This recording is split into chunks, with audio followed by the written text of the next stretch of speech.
So here we go again. if you're joining us for the second time tonight, thank you very much. If you're not joining us for the second time tonight, well, welcome. Hello. How are you?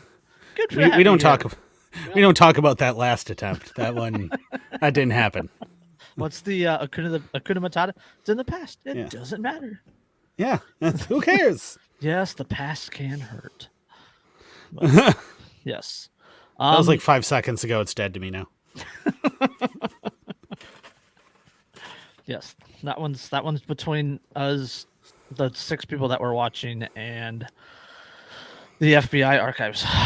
So, Which we are definitely in. We have like celebrity sections. yes, niche micro celebrity. Yes. I got to work that into an acronym somehow. Yes, autism among friends. Yes. No, it cannot be a square table discussion because we're not allowed around sharp edges. Lest we hurt ourselves or others. Yes, that's why it's a round table with a pool foam taped over the side.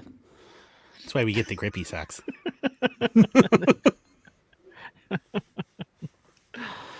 Hello again. Welcome back to another fantastic episode of Anarchy Among Friends Roundtable Discussion. Before we get started, again, let me inform you that we are covered by the BIPCOT no government license, which allows for the reuse and the reuse of this podcast by anyone and everyone except for governments and the bludgies thereof. You can learn more about that at bipcot.org. That's BIPCOT.org. We're also covered by Brandenburg v. Ohio in 1969, which ruled that the government cannot punish inflammatory speech unless that speech is, quote, directed to inciting or producing imminent lawless action and is likely to incite or produce such action. Therefore, everything said here on Anarchy Among Friends Roundtable Discussion is entirely hypothetical. Yeah, this is episode 217. Something we talked about a patch earlier. Yeah, I said that it's all in Minecraft, and I said that we should do that Dave should do a Minecraft patch that's like an 8-bit goon, right, with the full helmet and battle rattle panorama, night vision and everything, and like on a Hawaiian background, and it just says in Minecraft in quotes. Yeah, cartoon fingers. Quotation marks. In Minecraft. In Minecraft. Yes. Or it's either got to be like the full battle rattle, or it's got to be like the toilet paper tube taped together, right? Like the you know what I'm talking about? Yeah. Yeah, where he's got like the 4 toilet paper tubes like just taped to like cardboard, and it's all just duct tape and cardboard. Yes, in Minecraft.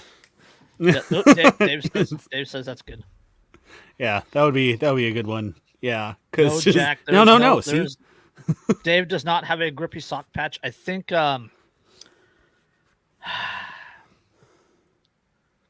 Tactical Gear Junkie has one. It's possible. I think they have everything else. Yeah, they have everything else between like Tactical Gear Junkie and Patch Labs and Stick This On. Like 90% of culture is patched somewhere. Yep. So, yeah. So, but Pole patches is another good one. Pole patches, I got my I tried it at home with the guy on fire from Pole Patches. Yes. We are patch whores. Horrifically. Yes. But we can quit anytime we want. We swear. Yes. Let's throw out those links before we get started. Okay. So, news you tired before pile then. of crap, you know you want coffee, so buy coffee from Coffee Brand Coffee from Jeremy at the Quartering. Also, if you want to care for your beard like a Viking, like I do, use code InkedAnarchist15 when you go to thebeardstruggle.com. Get 15% off. Use their new scents. Their beard straightener, they have stuff for the ladies. They have all sorts of cool kits that you can get. And if you use that code, that InkedAnarchist15, you get 15% off and you support the show. Also, speaking of supporting the show, we are a affiliate of RK Spookware. If you know what they do, then you know why you need their stuff. If you don't know what they do, you should check it out, and then you'll figure it out. And if that's something that you need, use the affiliate link in our link tree, and then you can support the show when you get stuff from them. We are also an affiliate of Lions Not Sheep.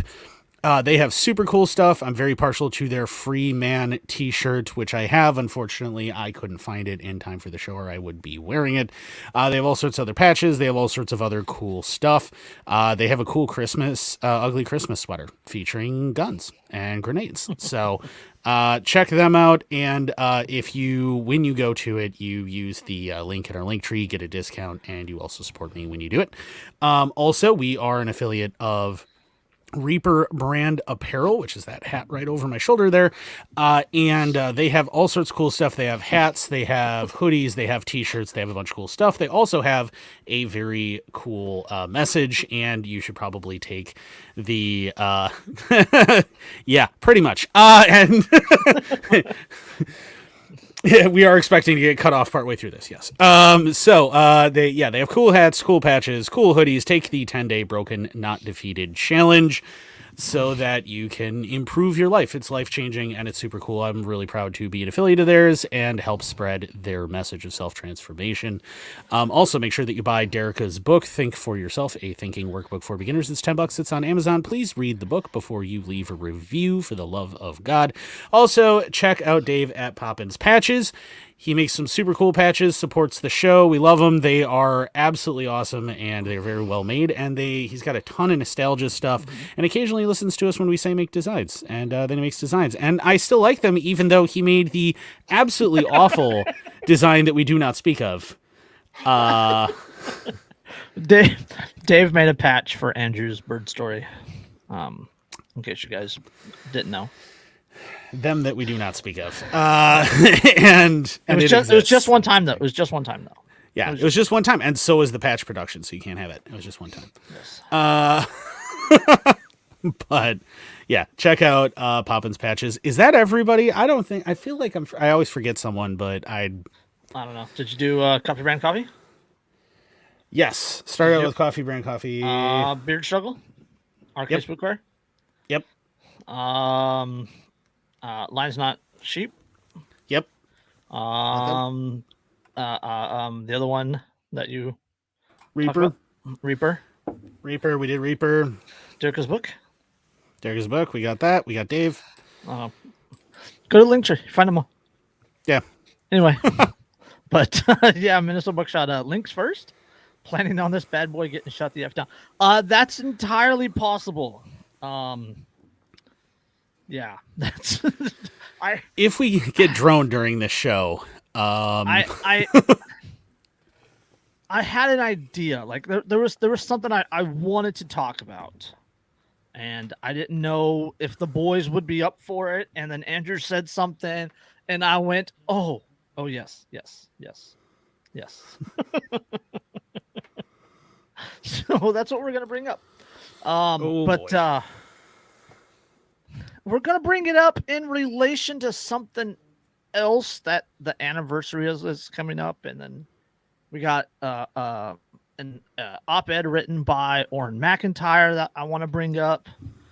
And then I have a hidden article, of course, which if you followed the YouTube links, it's in the YouTube, but I didn't send it to Andrew. So that'll be a fun one. And that article just kind of wraps everything up and proves my point. So we'll save that one for last. But before we get going, we have to do an update. And it's a sad update. And I am very upset that this happened. We jury delivers guilty verdict for man who shot the crotch out of Jimmy Cash water tower silhouette. I mean, it was funny, man. I mean, I love Johnny Cash. Don't get me I love Johnny Cash. One of my most treasured possessions is an autographed album of his, right? But that was funny. And it's his hometown. Yeah. It's his hometown. Like Johnny Cash would be laughing his ass off at the dude shooting the crotch and having Johnny piss on the town. You can't tell me that Johnny himself would not have done that at least once or twice. But yeah, Timothy Sled, the man accused of shooting a hole through a quote sensitive area of the Johnny Cash silhouette on the King Island water tower in May last year, was found guilty by a Cleveland County jury yesterday on a felony charge of impairing the operation of a vital public facility, as well as first-degree criminal mischief. Sled will have to pay $5,000 for each account and $5,000 in restitution. That's $15,000 for those that don't have enough toes to count that high. So that's $15,000 plus court fees. So it's like $15,500 for using a 308 to shoot Johnny Cash silhouette in the dick at 150. Yeah, I love they only call it sensitive area, like just sensitive area. Throughout the whole trial, they're like sensitive area. That's the mayor called it a sensitive area. And it's like just call it right in the dick. It shot him right in the dick. It's a fantastic imagery. It is really funny. It is fantastic imagery, yes. But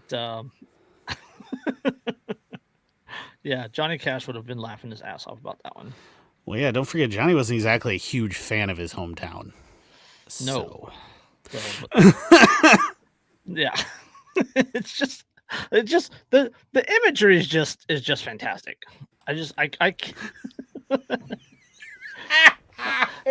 imagery is just fantastic. And the guy looks exactly like you think he would. Yeah, he does. I mean, we're a blue suit, like not like a dark blue suit, but like a baby blue suit. Let's see.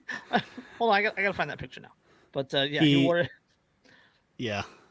He definitely looks like the kind of guy who shoots a silhouette in the dick on a water tower. Yes, he looks he looks exactly like you hope he would. Like just a Arkansas good old boy. Just an absolute Arkansas good old boy. Oh.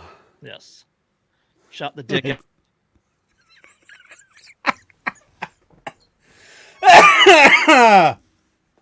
Oh, it's so great. It's just I love when that kind of crap happens. I hate when they get convicted, but I love when that kind of crap happens. It's definitely hilarious. Did Jason freeze again?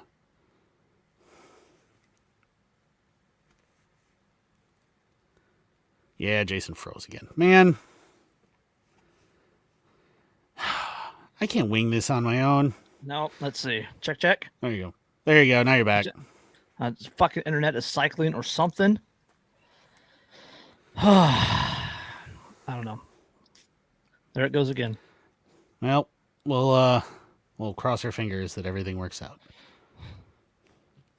It's like the kind of guy who has the real Men of Genius jingle as his ringtone. He does too, actually. Yep. Yeah. That guy. Yeah. I mean, complete with the short, thinning hair on top and everything. The barcode bangs. Yep. Yeah. The barcode Caesar going on. Yes. He definitely looks like Ralphie Wiggum all grown up. We're in danger. No. Yeah. Do you want to? Where do we want to go? Where do you want to start? Do you want to start? Let's start with the timeline. Let's start with the timeline. Yeah, let's start with the timeline because I feel like that's kind of the most logical place to start for the rest of what we're going to talk about. Yeah. So let's see if it's fucking piece of shit. I hate this. I'm so angry right now. Hold on.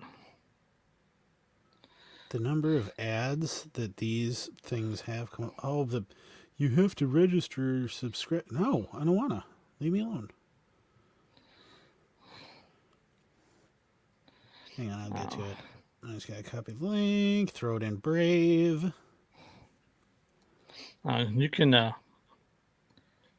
read most of that timeline or something. I don't know. God, we are so fucking professional. We are massively professional. Professional as fuck. All right. So they're bringing. Oh, come on. Nope. Apparently, Brave isn't going to work for it either. Screw you, Washington Post. Democracy dies in darkness. Well, it also dies behind paywalls, apparently.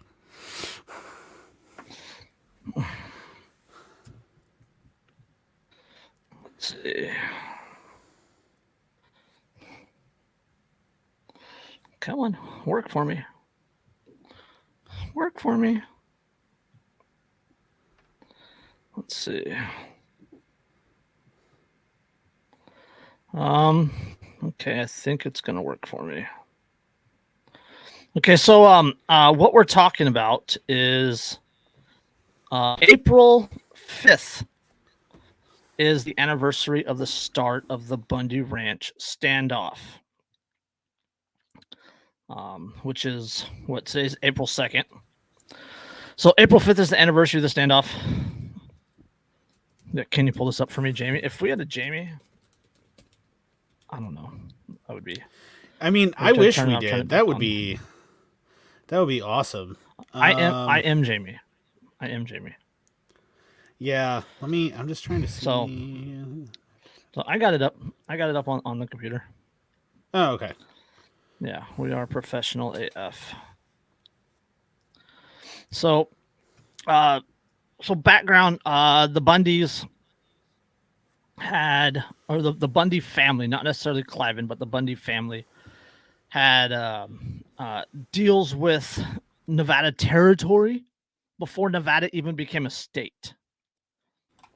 Right, so they had ranches out there before Nevada even became a state. Right, and then before the federal government was out that far. But the long fight between the Bundys and the federal government from 1989 to today. So this is a couple years old now. This article is from 2016, and we're just going to go the timeline to lead up to the Bundy standoff, and then we're going to talk about the Bundy standoff and talk about what happens afterward. But the case of the Bundy. Cattle rancher Cliven Bundy burst in the national news cycle over the past week, captivating conservative media outlets with its protagonist, a firm believer in states' rights with an armed group of supporters backing him. The standoff between Nevada rancher and the federal government officials trying to push cattle off protected federal land has paused for now, but officials plan to renew their efforts soon. The most recent skirmish is only the latest in a decades-long fight between the federal government and Cliven Bundy. Here's a timeline that proves just how complicated this case is. It's not complicated at all. How complicated the case is, as well as the power that the media still retains to elevate a local political issue into a national one. So, 1989, the Fish and Wildlife Service lists the desert tortoise as an endangered species. A year later, its designation is changed to threatened.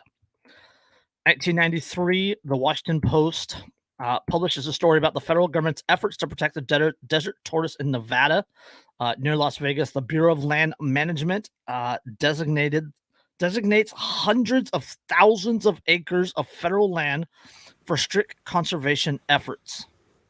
So what they're talking about is 97% of the state of Nevada is under federal management. Yeah, I mean, if you look at the map, it is truly staggering just how much of Nevada is claimed by the federal government. Yeah, 97% of the state of Nevada. Let's see. Among the conservation measures required, according to the Post coverage, quote, are the elimination of livestock grazing and strict limits on off-road vehicle use and protective tortoise habitat. Many people were not impressed by the new conservation plan. Quote, Cliven Bundy, whose family has homesteaded his ranch, or whose family homesteaded the ranch in 1877. Right, so this is well before before Nevada became a state. Accused the government of a land grab, and they're digging in for a fight and say they are not willingly sell their grazing privileges to create another preserve. Quote, it was shoved down our throat, says Mark Tarico, who represents off-road vehicle users in that area. Bundy has repeatedly been fined for grazing his cattle on protected lands, fines he has not paid since 1993. The Bureau of Land Management, which oversees about 800 grazing areas in Nevada, responded by revoking his permit. Right, so this is, what is that? What was that? So he hasn't paid since 1993, 1989. So this is like 4 years now that he hasn't paid his permits. 1995, the fight between the Bureau of Land Management and the ranchers who want to use the federal land without fees or oversight is growing more tense, according to a story published by the USA Today. Thursday evening, a small bomb went off in the U.S. Forest Service office in Carson City, Nevada. Remember, this is on the tail end of the Sagebrush Rebellion, right? We talked about that before. The late 60s, 70s. There was a big push by constitutional sheriffs to try and keep the federal government out of local matters, and especially in pertaining to control of local lands. Ranchers, foresters, fisheries, things like that. There was a big push by them to fight off the EPA, the Bureau of Land Management, the U.S. Forest Service, the Department of Agriculture, because in the 60s and 70s is when the federal government really started pushing in to control local land. And a lot of people were not vibing with that. Well, yeah, and the basic argument was more or less, look, we've managed to pull this off to this point just fine. It's been peaceful. It's worked. Mm-hmm. We care about conservation, and we're doing the conservation locally ourselves. No one knows better how to conserve these areas than we do. Yes. Stay the hell out of our backyards. Yeah, I mean, these are bureaucrats of Washington, D.C. deciding what is best for land in Bunkerville, Nevada, right? Or in Klamath, Oregon, or Elk City, Idaho, or Trout River, Montana, right? So, but the bomb went off U.S. Forest Service office, Carson City, Nevada. Though no one has taken responsibility, no one was injured. It did send chills through government agencies and the Western Land Management. Quote, it was sent as a message. Forest Service spokesman Aaron O'Connor said, and we got it. Ultimately, the issue will be settled by courts, but ranchers who say they can't afford to raise livestock without greater access to public land, remember this is public land, are taking matters into their own hands, setting up what some officials fear is an inevitable and dangerous confrontation. This is also 1993, so this is just after Ruby Ridge. This is right around the time of Waco.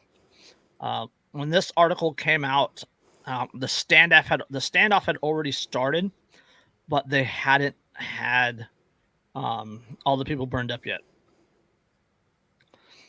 So, some officials are inevitable and dangerous confrontation. The situation becomes so tense that federal workers now travel mostly in pairs and are in constant radio contact with district offices.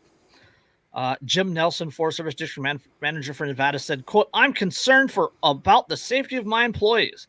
They can't go to church in these communities without having someone say something. Their kids are harassed at school. Stores and restaurants are not serving them. God damn, I wish that was still alive. Yeah, it's all I can do is smile about that. Like, oh, you mean there was a time in this country when tyrants were afraid? Yes.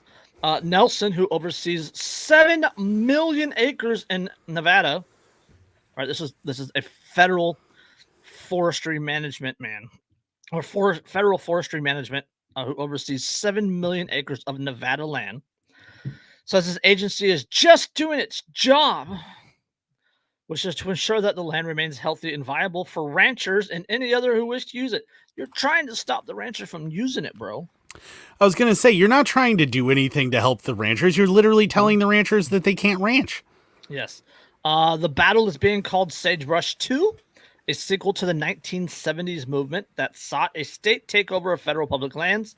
Today, many ranchers, miners, loggers argue that the federal government never had legitimate claim to the land. Yes. Because it didn't. It did not. The reason that things were ramping up, counties were starting to challenge federal ownership of land.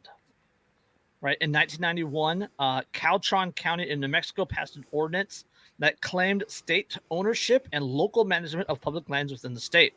35 counties followed suit. Nye County, Nevada, became the first to act on its legislative threat.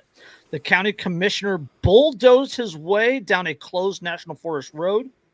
Forest rangers soon followed, who the county commissioner threatened to arrest if they interfered. At this point, I mean, yeah, that's the first killdozer right there. That's we're already back then. They're busting out the bulldozers. That's based. So that's based. If you don't have a bulldozer that you own, can you say you are in fact a rebel? Yep. I mean, at this point, Cliven Bundy had racked up $31,000 in fees for grazing on federal land without a permit. Helicopters often hovered over his herd, counting up the cows so he could be fined appropriately. Quote from Cliven, he says, quote, "They've taken their authority and abused it. I'm not being regulated to death anymore." Well, and the thing to remember is, like, if you remember home on the range, right, where they're talking about the open range in that song and everything. They always keep talking about the open range. Open range was an actual policy, an economic policy that said that there are these huge swaths of public land that could not be owned by anyone because they were necessary for proper cattle ranching and needed to remain open range where anyone could graze their cattle. Yeah. Yes. And as Jack says, you don't need to own a bulldozer to own it. You just need a set of master keys, which you can buy on Amazon. I've recently found out. Yes. And they're not that expensive. No, they're not. They're actually really cheap. So Bundy's neighbors were also angry. Keith Nays, who is a Paiute Indian, he says the federal government just wants control of us, but I'm not going to be controlled. And then he's asked, "Do you want to see my weapons?" And then he pulled out. And then he also pulled out 2 copies of the Constitution, a pocket-sized one and a full-sized one. Nice. Armed minorities are harder to oppress. Yes. Well, don't forget that in the 1970s, there was that huge rebellion by natives specifically that started in Wisconsin, and then spread from there. That was to basically kick federal authorities the hell off of native land once and for all, and it actually succeeded in doing quite a bit of getting rid of federal authorities. From the Waco or not Waco standoff, the you know which one I'm talking about. You're talking about Alcatraz. Well, Alcatraz was one of them, but then there was also the one, the Wounded Knee standoff in the 1970s with the Yep. American Indian Movement or whatever it was, right? AIM. Yeah. The AIM stuff. Yeah, and I mean that was in the 70s too. And again, it was in direct response to the federal government basically deciding they were just going to set up on reservations. Pine Ridge specifically. Pine Ridge Reservation launched a 71-day occupation of Wounded Knee. Yep. The spokesman for the Alcatraz takeover was a young John Trudell. If you know that name. Yeah, and you should if you don't. Mm-hmm. But March 18th, 1996, the federal government, which owns 87% of the land in Nevada, is still worried about potential violence if they try to remove illegally grazing cattle from protected land. 2 more pipe bombs had exploded at Forest Service and Bureau of Land Management offices in the past 2 years. Stifles joyful laugh. The Justice Department has 12 lawsuits pending against Nevada cattle ranchers. A federal court in the state struck down the Nye County ordinance that caused trouble the year before. Not that the ranchers took that as a reason to stand down, however. One local resident told USA Today, quote, "A single district court decision in one district doesn't settle it. It's just a single day in a year of a revolutionary war. We're going to continue on with this fight." Bundy is also continuing to graze on federal lands. Quote, I'm still saying the state of Nevada owns the land, and the federal government has been an encroacher. I'm not moving my cattle. We have rights." He's not wrong. No, he's not wrong at all. And that was his whole argument. If you ever listen to him talk, that was his whole argument, is that the federal government has no right to control lands in the state of Nevada. Right, even per the Constitution, right? It's 4 ports and 10 square miles or whatever it is. Yep. Right. So there's no ports in the Nevada desert. Well, yeah, and federal majority control of land, unclaimed land, is like a horror story for the founding fathers. Like, that is one thing they specifically did not want to have happen. And 87% of this one state. Yeah. 87% of this one state. Well, and that's the thing, is like, remember that the founding fathers have just thrown off the yoke, of in 1789. They've just thrown off the yoke very recently of a foreign power where nobles and nobility were granted all of the land rights. They were granted all of the hunting rights, all of the fishing rights. That's a lot of people in America don't understand. In Europe, to this day, largely in Britain and in the United Kingdom, you have to get very specific permissions from majority landowners who are lords. You have to get their permission to be able to fish in certain places or hunt in certain places. And there was almost no land that the average person in like the Middle Ages and up through the 16th, 17th, and 18th centuries that they could go fish or go hunt. Like, there was nowhere they could go because it was all owned by these landowners. And so the founding fathers specifically wanted to get rid of that system. Justifiably. Absolutely justifiably. Let's see. 1998, a federal judge issues a permanent injunction against Bundy, ordering him to remove his cattle from federal lands. He lost an appeal in San Francisco 9th Circuit Court of Appeals. He represented himself, which no surprise there. Let's see, where's the other one? Elko County rancher Cliff Gardner has decided to take his case to the 9th Circuit Court of Appeals, arguing that states' rights means the federal government has no authority over the land where his cattle graze. Right, so March 2002, Cliff Gardner is sentenced to a month in a Reno halfway house along with a $5,000 fine, a year on probation. He's been under house arrest for the 3 previous months for not taking his cattle off federal land. With his sentence, which affirmed the U.S. Forest Service authority over the disputed land, was announced, more than 50 state right protesters were in the courtroom with him. And then from the article, it says 3 were dressed in white wigs as American Revolutionary War patriots, and another wearing a wig and a red coat said he was England's King George. Quote, "Has the West been won, or has the fight just begun?" Read a banner at a rally outside a courthouse where 15 protesters on horseback carried signs while children waved the Nevada state flag. Quote, Based as hell. I love that. This court has tried to intimidate citizens of Nevada by attempting to make an example of Cliff Gardner. That was a quote from Cliven Bundy.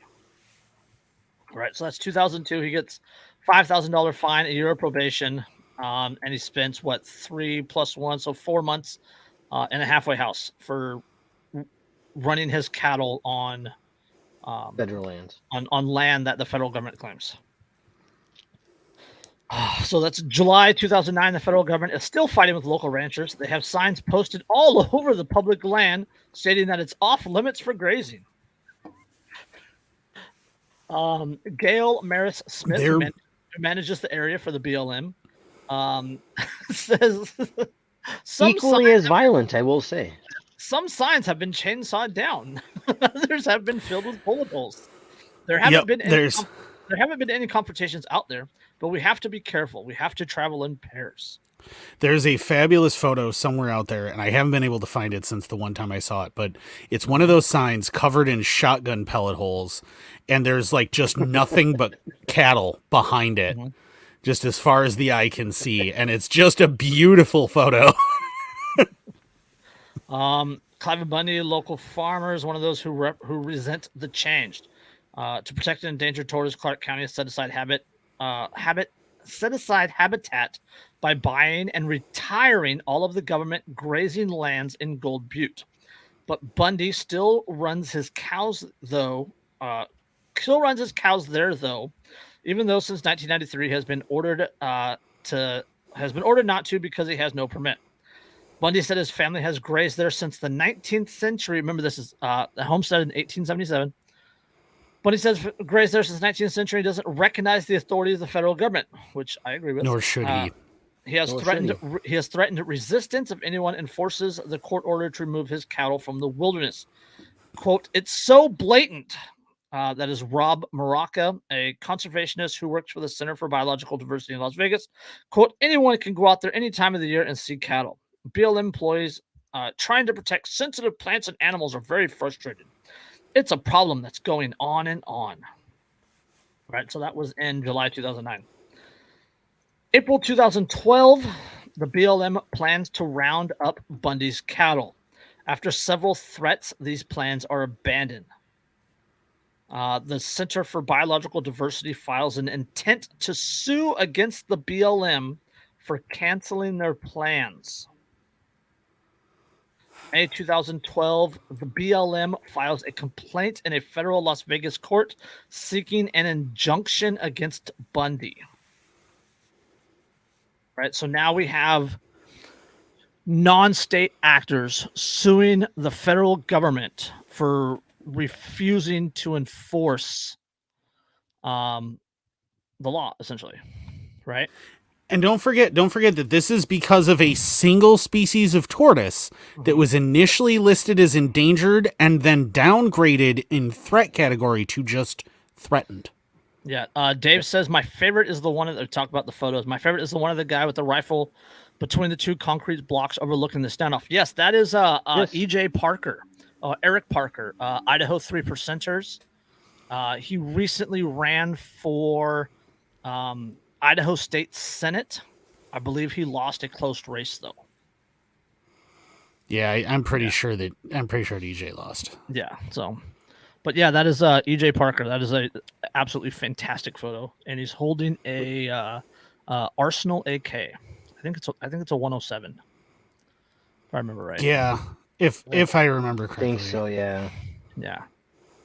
They let him live. Yes, they let him live, and he ran. He became famous. If they hadn't let him live, it would have been a huge thing. He did get arrested, though, if I remember right, didn't he?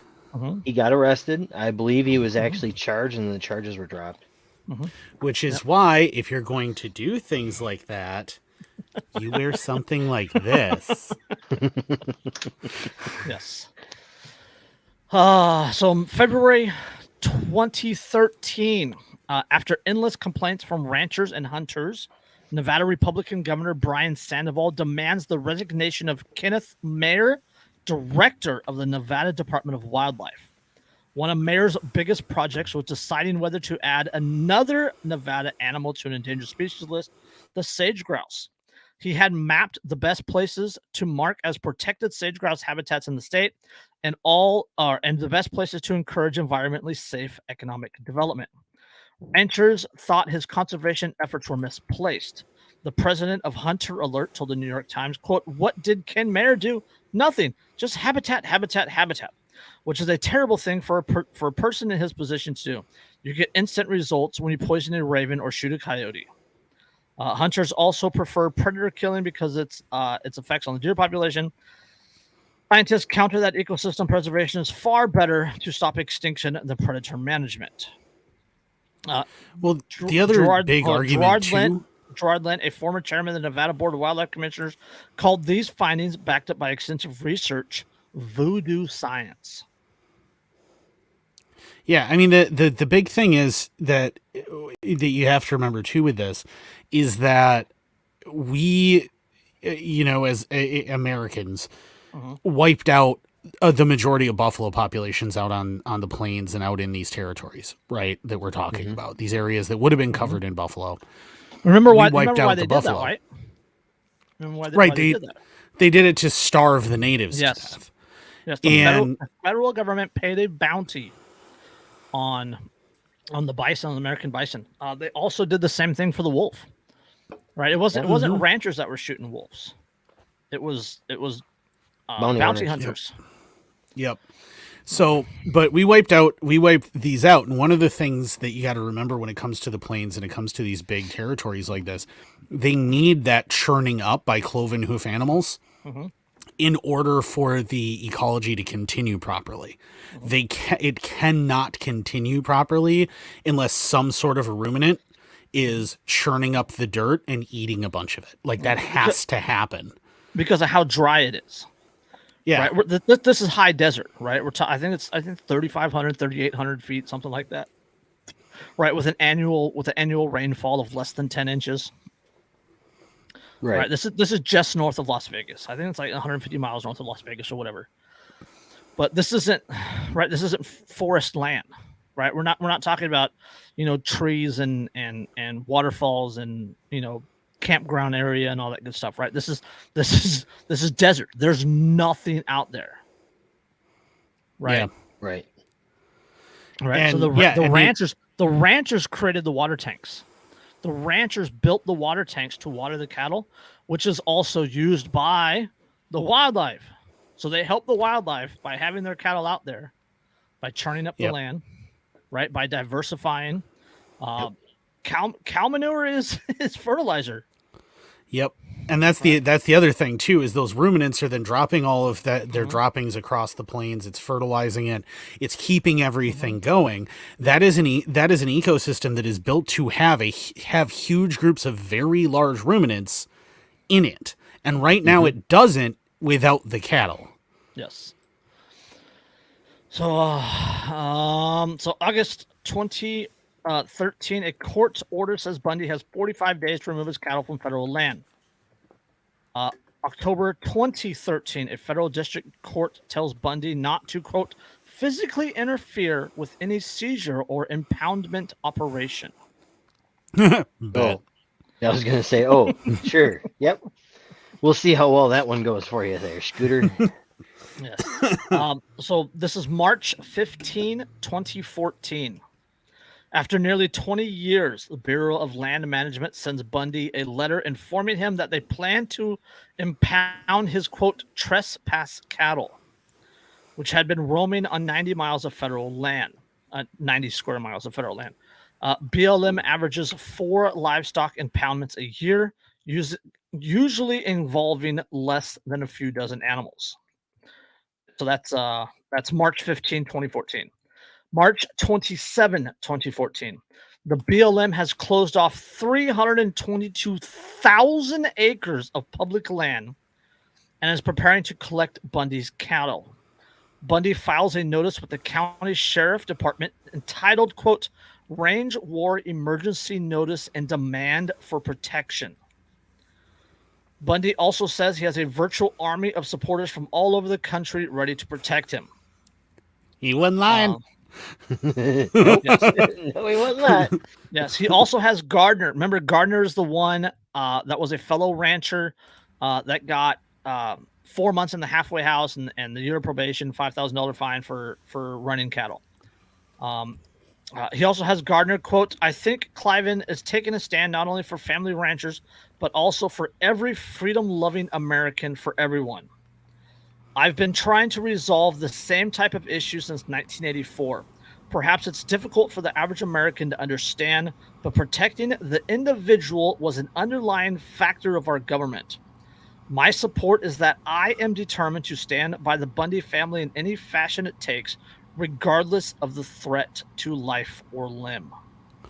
I mean, ostensibly, originally, that was an idea that the government had in the United States. Ostensibly, however... Hold on.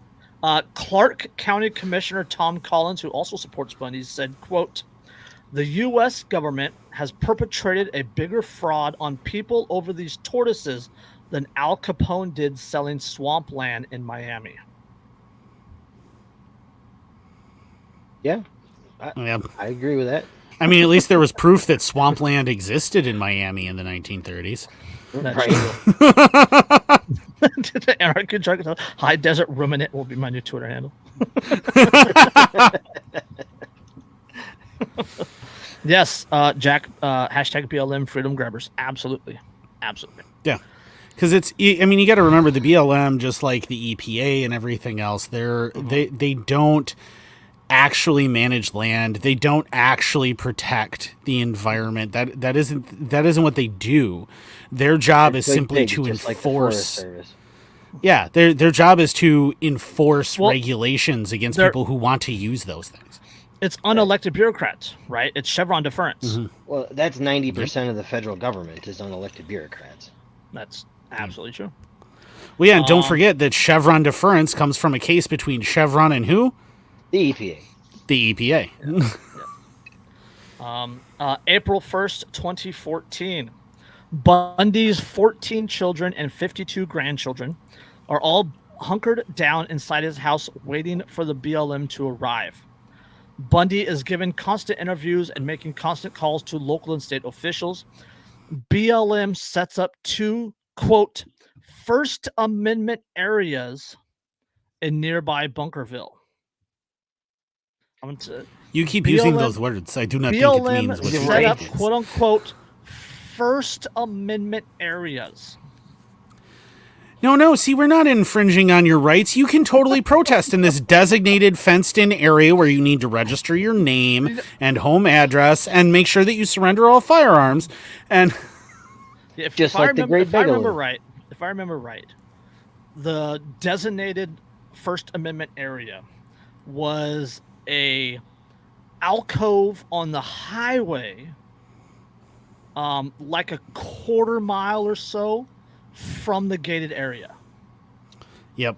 Right. So the designated First Amendment area was like a quarter mile from where everything was happening. Because this is how little these people actually care about your rights.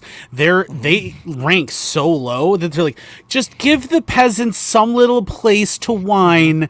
You know, this is the modern government equivalent of let them eat cake. Let them eat cake. Yes. Yep. Yes.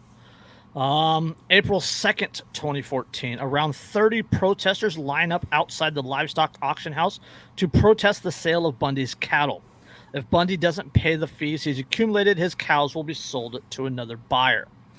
A group of local conservationists sent a letter to local officials demanding that they support BLM's actions.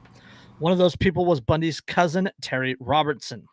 They've only met a few times and only at a meeting about federal lands.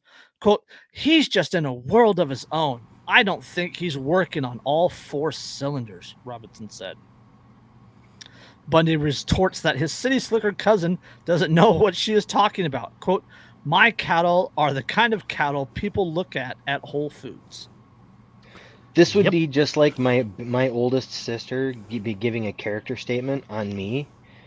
And she lives in Minneapolis. I live in rural Wisconsin. Yes. This is the same thing. Yes. Yeah. All right. April 5th, 2014. After decades of trepidation, federal officials and cowboys start rounding up what they think are Cliven Bundy's hundreds of cows. The operation was going to cost $1 million and reportedly last until May. BLM contends that Bundy still owes $1 million in fees and will also have to pay the roundup expenses. Bundy, who retorts that he only owes $300,000 in fees, said the city folk are only hurting themselves by taking his cows. He told a reporter for the Las Vegas Review-Journal that there would be 500,000 fewer hamburgers per year after his cows were towed away. Quote, but nobody is thinking about that. Why would they? They're all thinking about this desert tortoise. Hey, the tortoise is a fine creature. I like him. I have no problem with him. But taking another man's cattle, it just doesn't seem right. Wasn't there a time where you could be executed for stealing another man's livestock? Yes, rustling. So, I mean, I'm not saying that there's a solution, but there's a solution. He also thinks the cohabiting cows and the tortoise could have a beautiful symbiotic relationship if the government will let him. The tortoise eat the cow manure too. It's filled with protein. He's not wrong. He's not. April 6, 2014, Cliven Bundy's 30-year-old son is arrested for, quote, refusing to disperse and resisting arrest. So this is Ammon. He was released the following day. His face is covered with scratches from fighting the feds. Before he left the detention center, authorities gave him a tuna fish sandwich. He says, I just ate it. Whatever. I don't know why they added that in the article. Because they're trying to humanize the federal agents. Oh, but they gave him a tuna fish sandwich. Yes. See? Yes. See, these SS officers also petted a beautiful little kitten. See, they're not all bad. I would absolutely trust Jim Bob's gas station's tuna fish sandwich before I would trust one given to me by the feds. Yes. Well, I mean, Ammon's a different breed of fellow, that's for sure. The Nevada Cattlemen's Association has distanced itself from protest over Bundy's cattle. Quote, Nevada Cattlemen's Association does not feel it is in our best interest to interfere in the process of education in this matter. April 9, 2014, two of Bundy's family members are injured in a confrontation with federal officials. One of them was Bundy's son, tasered after he kicked a police dog. The police dog attacked him, and Ryan kicked the dog off of him. It's on video. Seems justified to me. Yeah, quote, I'm almost getting mad enough to swear, Bundy says. The only thing we're going to do is stay cool, and we're gonna fight. Nothing says I'm an old school rancher like that has me almost angry enough to swear. Like old school Mormon rancher. Yes. Yeah, like when you go, shoot, I'm sorry for my French. Like at that like, are you kidding me? Goes dag nabbit, and the kids go, yeah, Right. like exactly. I mean, that's why I can't deal with a lot of those people directly. Like I know a few of them now, and I've gotten to know a few of them, but like I can never truly talk to them directly because they'll be like, "Fucking A." Sorry. Oh shit! Sorry, I didn't mean. Oh fuck! Damn it! Fuck! Damn it! Son of a bitch. I'm just gonna go. Yeah, I'm just gonna see myself out. It was a lovely dinner. Sorry. I was gonna say, at that point, he just holds out a jar that says "swear jar." And you're like, all right, here's my whole paycheck. I'm peeling off 20s. Yeah, just fucking 50, just right in there as soon as you walk in the door, just like pre-paying. April 10, 2014, a protest camp has formed. There are signs at the entrance that reads, quote, militia sign in. From the article no. it says, how about no? Well, so I came from that world, right? Before I was into libertarian. So this is 2014. So I'm on the tail end of that. Like I had already distanced myself from the local group. I had already started posting on Facebook. I had Wolf was already 2 years old at this point. So I was starting to argue with libertarians. I wasn't a libertarian yet, right? I was still constitutional conservative. I think I was pushing Virgil Good at this point. He was the Constitution Party.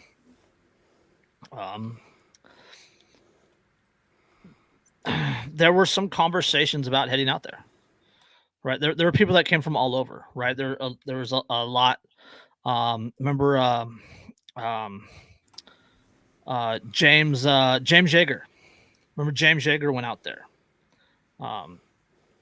That was a big deal. And Reed Hendricks and a lot of those guys went out there. And there was people that came down from Idaho and Montana, up from Arizona. Nevada was out there. Idaho 3% were out there, right? We were talking about EJ Parker. The only reason I didn't go is because if I remember correctly, at the time of the standoff, that was, what year was that again? That was 2014. Yeah. So that I was still married to my second wife at the time, and she's the one who talked me out of it. Like, I had a group of guys that we were all going to go out there. They're all fellow vets and everything, and from right around the same kind of background, and we were going to pack up and head out there, and she's the one who talked me out of it, because she's like, you do realize if anybody is going to get shot by the feds while you're out there, it's going to be you guys. And we're like, well, if anybody does any shooting, it's probably going to be us guys. What's funny, Andrew, is at that point, that was right about the time I really started to get pushed, over the edge, was with the whole Bundy deal. And there were a couple of friends of mine and I who were like, you know what? We have a couple weeks vacation. We could pack up and go out there. So we probably would have run into each other, to be perfectly honest. Yeah, there's like, because I'm in the Bay Area, right? So it's only like 8 or 10 hour drive for us to get to Vegas. And there were conversations about going, but just finances were not. The finances weren't going to allow it. Yeah, I think the big thing for me that stopped me from going at the time was that I knew what I was going to bring with me, and at the time I still had a SOT 2. So the issue was, don't you dare bring that, you idiot. And I'm like, but she's like, that's just a stupid idea. What is wrong with you? Yeah. And I'm like, but the 249 would work real well. And she's like, do you think that will wind up on the national news? Is there a single part of your brain that believes that they will not throw that everywhere? Okay, that's fair. Yeah, I see what you're saying. Be up there on the overpass with EJ. Yeah, set up top. Yeah, that's gonna go well. And especially when the ATF goes, I don't recall him requesting the ability to move that across state lines. Yes. Yeah, that's he's wearing a T-shirt that says accuracy through volume. That's what I believe. Two important principles: Kentucky windage and accuracy through volume. That's all that matters. It's called practicality. Militia signing. Traveling from as close to St. George and as far as Montana, a mix of characters waved picket signs at an encampment just before a bridge over the Virgin River, protesting Bielen's campaign.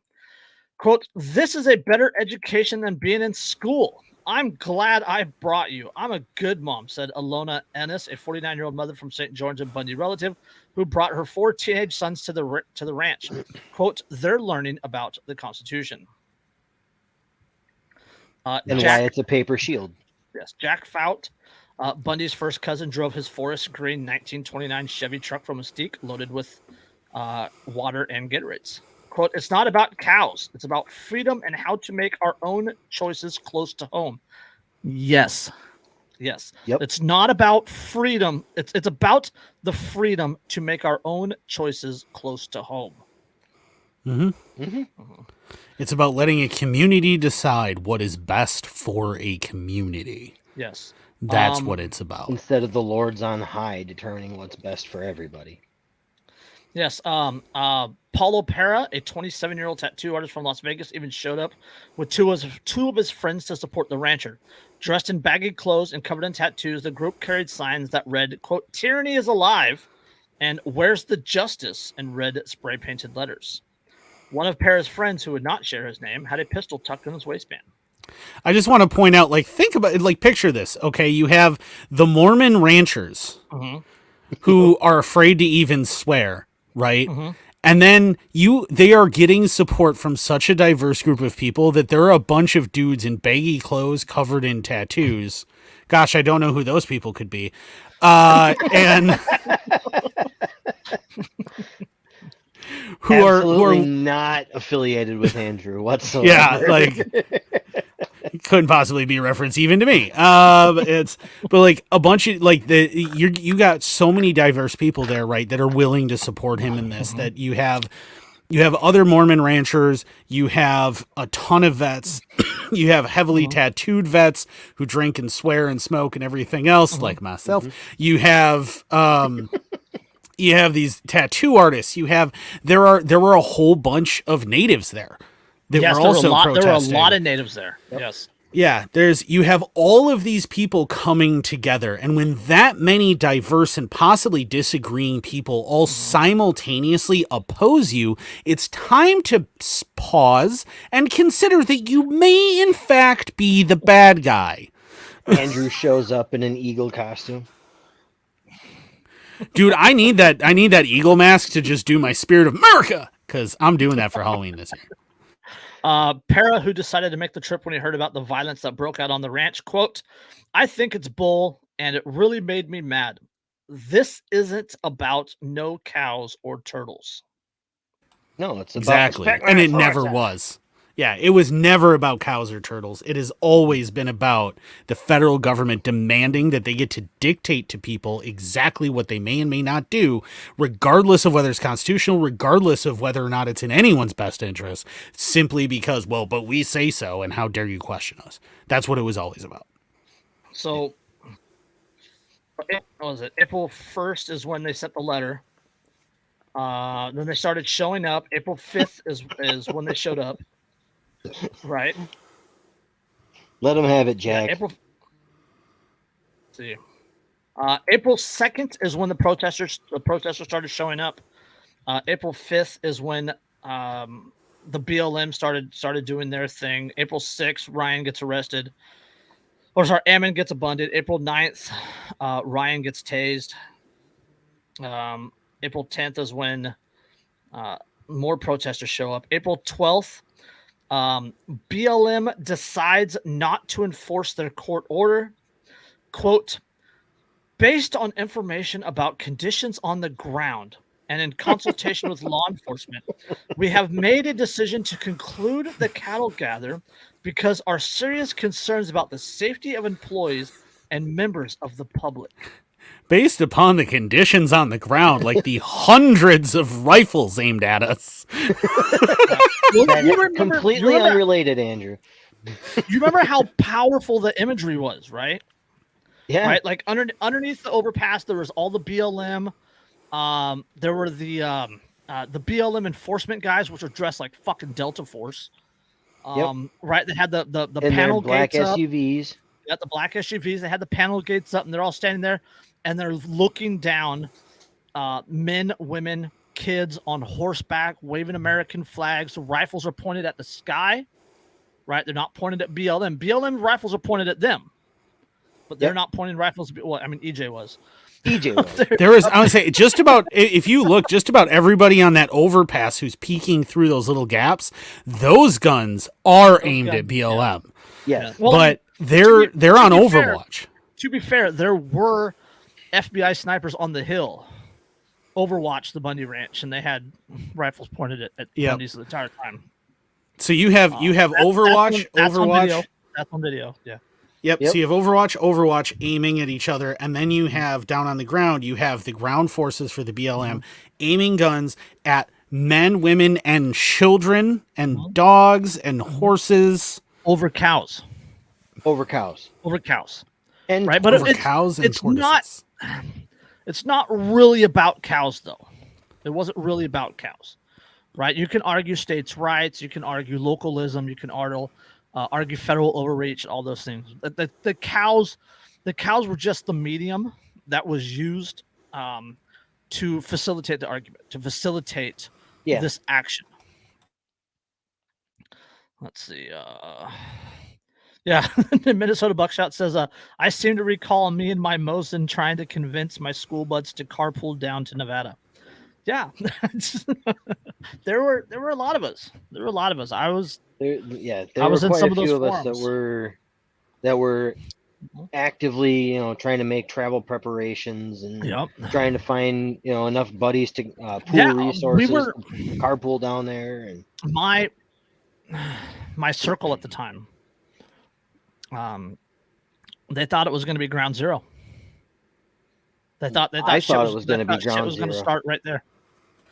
Yeah, I was watching There was it. a part of me that It was gonna be kind of ground zero. hoping it would, but A piece of me, yeah. Yeah. I was, I wasn't even truly, 24. No, I wasn't, I was starting to edge into anarchism at that point. I was starting to edge that direction, but I was very much a hardcore constitutional conservative at the time. Yep. And I was watching it with bated breath, just waiting for the moment that a shot rang out, because I knew that the moment that shot comes out is when all the shooting starts. It wouldn't have even And had to been once a shot, that starts, right? It could have been, something metal on the gate, right? A car door slamming too hard, right? oh yeah, the tension in the air would have been so thick. I mean, a sizable rock falling down the valley could have set it off. well, yeah, I mean that's one of those Lexington and Concord moments, right? Yes. Like Lexington and Concord, the rebels, the American rebels go, well, we're not going to shoot first. But if they mean to start a war, let it start here. And they set up and they say stop and turn around to the British forces. And at that moment, if the British forces had turned around, the American Revolution would have been delayed a little bit longer because they backed down. And like that, leading up to this event, like we have now, it has been a slow buildup. Right? It's like this Bundy situation, this 89. Right? It goes even further back than that, though. Right? 89 is just when it became about Cliven, right? But the whole idea of the federal encroachment, the control of state lands, the EPA, the BLM, forestry management, Department of Agriculture, right? Going back and tied into the Hammonds. It's a buildup for a long time that was leading up to that caused this situation. I mean, you could tangentially even potentially say things like Ruby Ridge and Waco were things that led up to this. Very much so. I mean, you very easily could add that to the timeline of escalation. Right. So this kicked off in 89, right? 92 was Ruby Ridge, 93 was Waco, 95 was Oklahoma City. So there was bones there. Right. This didn't pop up overnight, but let me finish this. April 14, 2014, BLM also pledges that it isn't done. A spokesman for the Bureau said, quote, "This door isn't closed. We'll figure out how to move forward with this." Some of Bundy's neighbors aren't impressed by his actions. Quote, "I feel that the rule of law supersedes our militias coming in from all over the country to stand with a law-breaking rancher, which is what he is." Well, the militias are there to keep the federal government in check. And in this case, they managed to do exactly that because of the Second Amendment. Yeah, that's what the Second Amendment was fucking written for. Is because you can't trust the rule of law, can you? That moved to the country. Almost guaranteed. That neighbor doesn't ranch. That neighbor doesn't have jack. They have nothing invested in this. Yep. And they're just like, well, but you rule of law. And they moved out of the big city because they were sick of the problems with the police and the criminals. And then they moved out there. You know what? How about you shut up, Karen, and you go back to the suburbs where you belong? Yes. Nobody wants you or your Lexus RX 300 out here. You go back. Yeah, and then I like Dave's question. I wonder if this Tuesday will result in something like this. I don't think so. I don't either. I think it'll about a month and a half after all this went down. Cliven made a big public thing about leaving the Republican Party because the Republican Party didn't support him. There was no Republicans out there. There was no big politicians came out there. Well, the Republican Party is the party of respect to sin, blue line. Yeah. This to put in perspective. He said fuck them and join the Independent Party. Yeah, to put this in perspective, this is the same time, right? I've told this story on this show and a couple other shows. This is the same time when I was set to run as a Republican in the state Senate race here in Wisconsin. And then when I voiced my libertarian leanings, they changed their minds. Yep. And that was all in in closed door meetings and everything else and it was all really cloak and dagger and shows just how corrupt all that shit is. But like, that was when I started to move to anarchism hardcores, right around this exact same time. Yep. And then 2016, we have the Hammonds,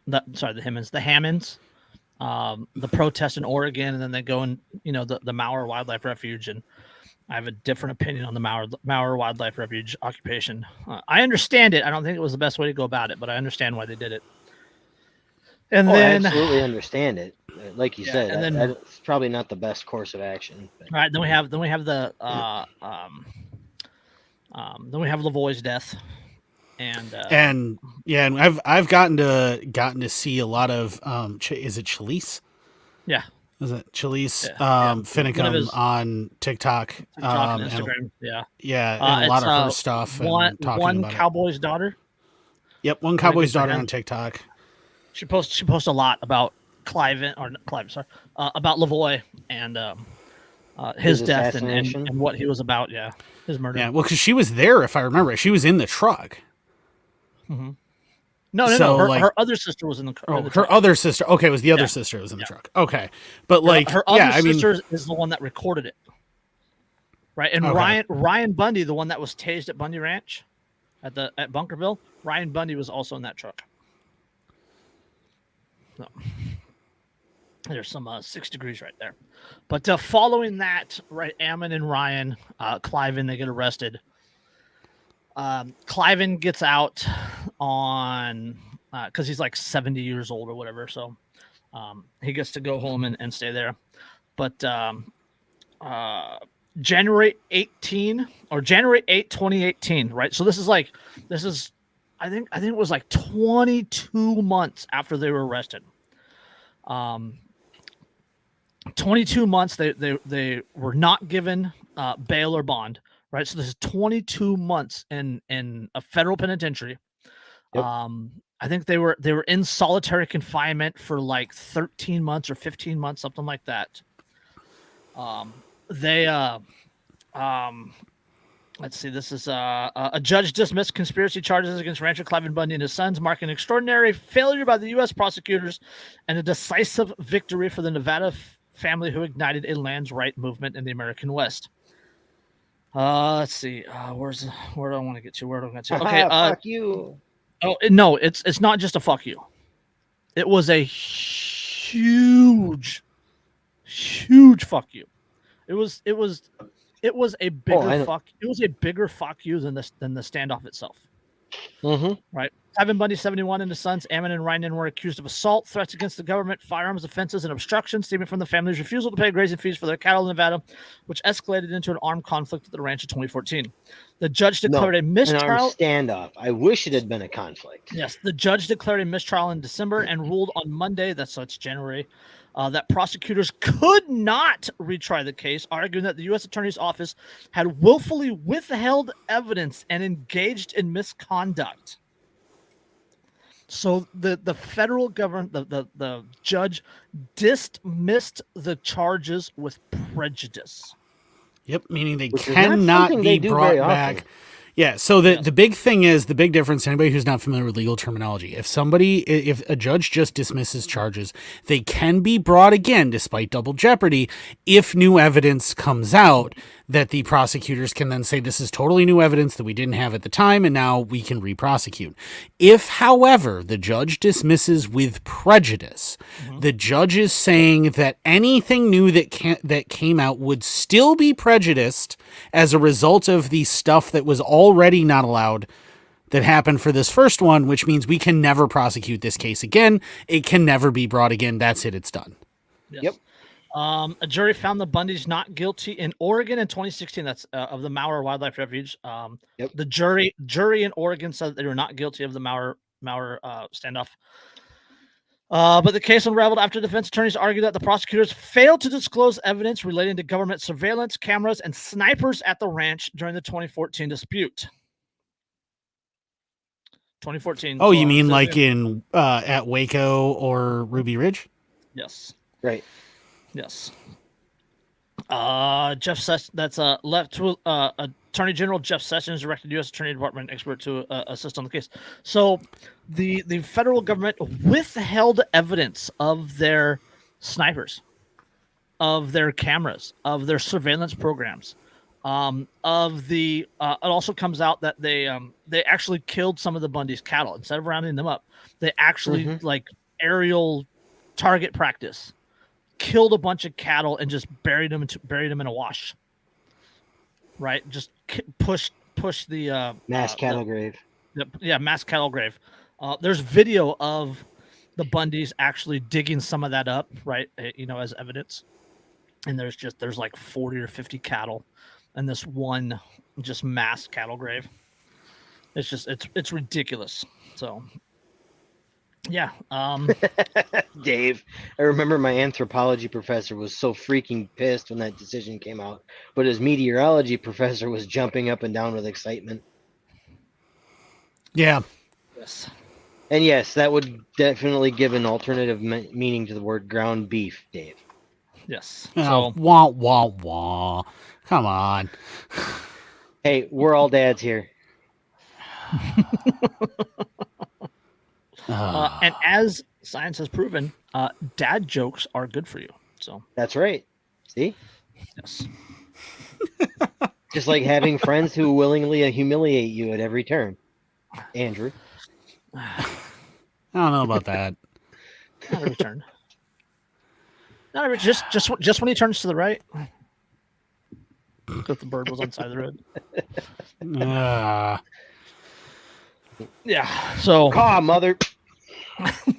You guys actually razz me so bad that like Sasha even asked me, and she's like, "Are they gonna make fun of you again tonight?" And I'm like, "Yeah, probably." It works both ways though. It does. Yeah. Yeah. Just like you guys would, I'm sure you guys will eventually bring up the April Fool's joke my wife played on me last night. that was a pretty good one. That was funny. That one was funny. It was. Andrew. Sorry, Christopher's wife is like what 8 7/8 months pregnant. 9 plus. 9 she plus. Could blow at any point. Yeah, but so she poured water down her pants and told Chris that her water broke. Yep. Yeah. And she got my boss with that too, because as me believing it, I called my boss. I was like, "Yeah, I'm probably not going to be there on Monday because I'll be on paternity leave with my new son." And then 10 minutes later, my wife comes back into the room I'm sitting in and goes, "So I called my mom to see if she could come down and watch the kids, and she said she couldn't because it was April Fool's." Yeah. And I looked at her. I was like, "Now I got to call my boss back and tell her." She goes, "Oh, I can't wait to hear this." You're doing that on speaker. Oh, no, I just texted her. I wasn't doing that. Nope. But, we had to bring that up because, we talked about a lot of things during that Bundy thing that are not dissimilar from what's happening now, right? It's not dissimilar from... Maybe it's not... Did we lose Andrew? No, he probably just had to go pee. Oh, okay. But it's maybe it's not BLM, or maybe it's not Bureau of Land Management, but it's still other forces, unelected, that are. I was going to say it's various pieces of the unelected bureaucracy. Yeah. Speaking of that unelected bureaucracy, U.S. Marshals told not to arrest protesters outside of justices' homes, documents reveal. So right, actual proof of legitimate crimes being committed. Yes, yes. Deputy U.S. Marshals assigned to guard Supreme Court justices last year were directed to try not to make arrest, according to documents a U.S. senator revealed Tuesday, contradicting Attorney General Merrick Garland's assurances to Congress. Senator Katie Britt, Alabama Republican, confronted Mr. Garland with the training package used for marshals deployed to protect justices It said arrests were not to be a priority. Conservatives have argued that the protests, which erupted after a draft of the Dobbs ruling leaked, that is the Roe versus Wade, Overturn. Yep. yes, violate federal statute that outlaws protesting a judge's home with the intent of influencing a ruling. Nobody was charged under that statute. Of course not. Mr. Garland told senators earlier this month that his prosecutors couldn't bring cases unless the marshals made arrest, and the marshals on the scene didn't think there was a reason to do that. Miss Britt said Because they were told not to. Miss Britt said the guidance documents show that they were directed not to. Quote, they were actively discouraged from doing so, she said. Because of course they were. You're talking, and I understand that every administration through history has weaponized, especially the Department of Justice, in various ways. But this has been one of the most blatant that I've ever lived through. Going through the whole Biden shit. Yes. A final page said that arrest needed to be coordinated with federal prosecutors first. Oh, no, fuck you. Which Miss Britt said also contradicts Mr. Garland's assertion that the marshals had a free hand. Yes, quote, any contemplative marshals enforcement action should be coordinated in advance with the appropriate USAQ, the guidance said, using the abbreviation for the United States Attorney's Office. Right. So the U.S. Attorney's Office, the Justice Department, literally said, do not arrest protesters outside of Supreme Court justices' houses. Yeah, right. Because this is something that, and I mean, I bring up the similarities between now and the Weimar Republic all the time. This is the kind of stuff that Stalin did, where they weaponize the anti-government protesters by the sheer nature of choosing who they are and are not going to go after. And then the government on top of this, like with this, in this instance, the government then also encourages certain protesters and certain actions by certain protesters, and then also tells the prosecution not to touch those guys. Mm-hmm. Like at that point, that is the U.S. government, certain arms of the government acting with violent intent towards other parts of the U.S. government. When this happens, there's a word for this that we use in other countries, and it's a coup. Mm-hmm. Yeah, there's another word for it. It's not very popularly used, but the term is anarcho-tyranny. Right? I don't know, it just seems like an oxymoron. It not anarcho as in what we believe. Let me get you an actual definition for it real quick. It's law without order. Right. A constant busybodying about behavior that does not at all derive from a shared moral consensus. I feel like maybe chaoto-tyranny or something would be better. Mm-hmm. Well, what is chaos and what's the difference between chaos and anarchy? A lot, because anarchy is spontaneous order. We're not using our definition now. Right. I mean, I understand, but I'm just saying, like, I feel like chaoto-tyranny is a better term. So, like, it's. No. I get it, but yeah, like that's what's going on here. It, like, this is the kind of stuff that you see happen in banana republics. This is the kind of stuff you see when, like, Gaddafi took over, right? This is the stuff that you saw when Hussein took over. Maduro in Venezuela. Yes. And Castro. I got an article here written by Orrin McIntyre. And I don't believe you guys roll in those same circles as I do in regards, but Orrin McIntyre is up and coming. He has a Substack out.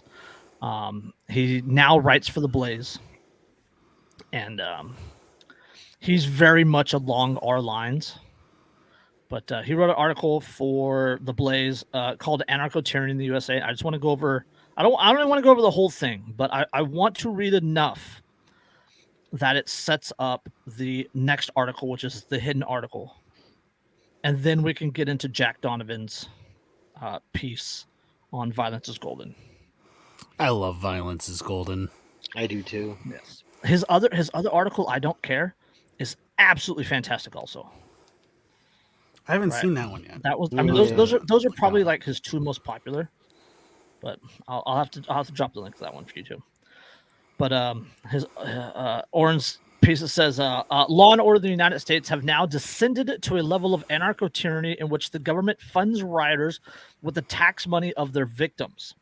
The slow death of the rule of law in America would be an ugly enough, but we are witnessing instead is a twisted, grimacing corpse of a system that was once designed to protect the safety of Americans, now being used to punish us for disagreeing with our political elites. Yeah, that's Little goosebumps. Because Little how goosebumps? dare we? How dare we not agree and just acquiesce to their every demand? right. Yes. The breakdown of law and order is common in nations that are in a general state of collapse. As the Constitution reminds us, the primary duties of the government include establishing justice and ensuring domestic tranquility. A nation that delivers neither will usually exhibit a wider range of systemic failures that would doom the larger civil product. However, America is perfectly capable of collecting taxes, surveilling its citizens, and fighting a proxy war against a nuclear-armed opponent in order to maintain a global empire. The destruction of rule of law by our leadership class does not seem to be a product of general incompetence, but a specifically engineered outcome designed to terrorize the average citizen. Conservative commentator Samuel Francis coined the term anarcho-tyranny to describe a state that is still capable of performing most of its essential functions, but intentionally chooses to use the selective enforcement of the justice system to punish law-abiding citizens while rewarding the criminal actions of its political supporters. You following? Yeah, so far Okay. it's making sense. Yes. The pandemic lockdowns and the subsequent riots of 2020 put this phenomenon on full display. Churches that had been banned from opening during the lockdown had their windows broken by rioters who stormed through the streets. School children isolated and locked down indoor as parks and beaches were shut down, watched BLM and Antifa burn and loot their way across American cities. Average citizens who were forced to view the funerals of their loved ones via Zoom watched large crowds of Biden supporters embrace and sip champagne in the streets after their candidate was declared the victor. Conservative leaders remained silent as pastors were arrested for holding religious gatherings, while abortion clinics and liquor stores continued to operate as essential services. Yeah, don't forget that wonderful comic with that woman that's crying as her dad dies on the other side of the glass. And she's like, I just wish I could have held your hand one more time. And then you have the doctors doing a TikTok dance behind her. Yes. Yeah. I have can't my own imagine opinions why. on that. Yeah, I can't imagine why everyone lost all of their respect for the medical profession forever at that moment.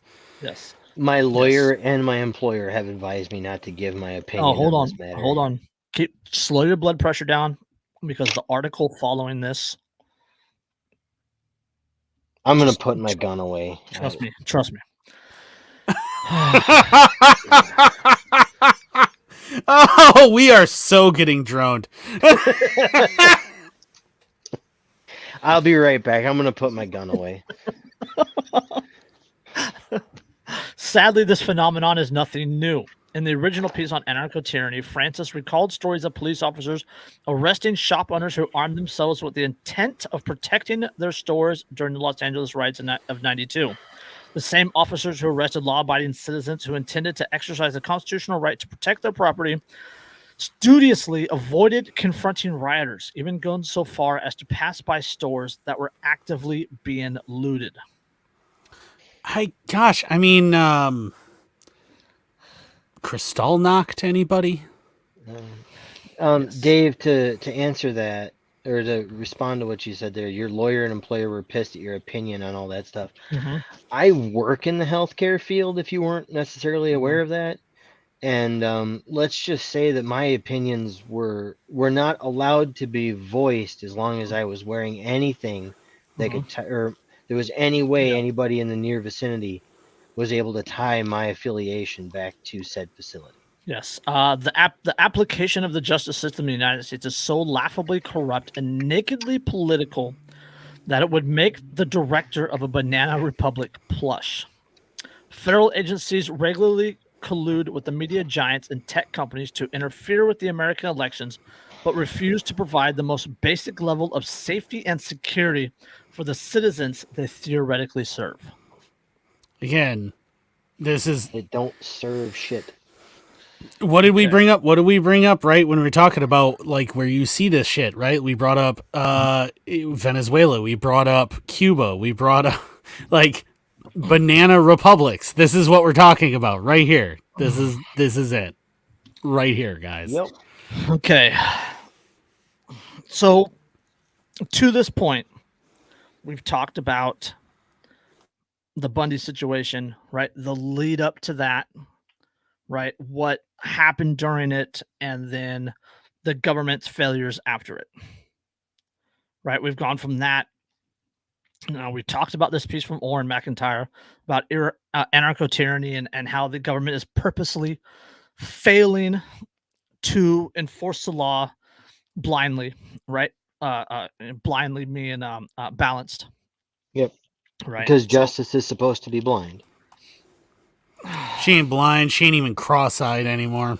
So Nope. now She got glasses. Now I have to bring up this article. She got LASIK. Now I have to bring up this article. Before you do, Dave, yeah, I can understand your wife's excitement.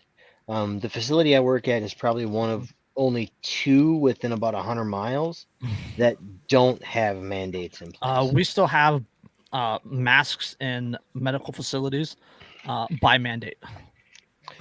The two major facilities in the area still require it. Okay. My facility doesn't. The one my wife works at doesn't. And then if you go to the other major facility about 70 miles to my south, they're still requiring it. Okay. Okay.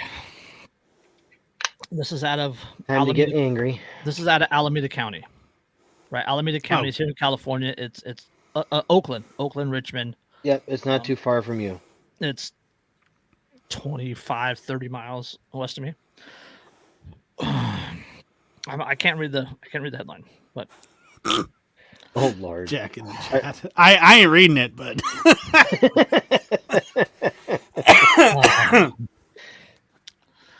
a California district attorney repeatedly told the family of a murder victim that her office is looking at ways to punish the gangbangers charged in her toddler son's death without sending them to prison. Yeah. What? Well, what? Alameda County District Attorney Pamela Price, who received campaign support from billionaire progressive donor George Soros, made the remarks in an email sent to community members and obtained by local media. 1-year-old Jasper Wu died in the crossfire of a gang shootout on Interstate 880 in 2021. One of 4 suspects, 3 were charged with murder. The 4th one died in another shootout. ABC 7 published portions of the email, which reportedly came in response to a query from a supporter of the Wu family and member of the Alameda's Asian and Pacific Islander community who asked for an update in the case. It was addressed, quote, to the Chinese communities and stated that, quote, some people don't know about the basic principles of constitutional law. In plain English, non-carceral means a punishment other than incarceration in jail or prison. The Asian Law for Caucus, murder. Hold on. The Asian Law Caucus told the outlet that they were, quote, very confused about this. Jasper was asleep in his car seat as his parents drove down I-880 on November 6, 2021, when rival San Francisco gang members opened fire on each other from separate cars. During the alleged shootout, purported Chopper City gang members allegedly missed a shot at the vehicle of rival Eddie Rock gang members. A stray bullet tore through the Wu family's vehicle and struck Jasper, according to authorities.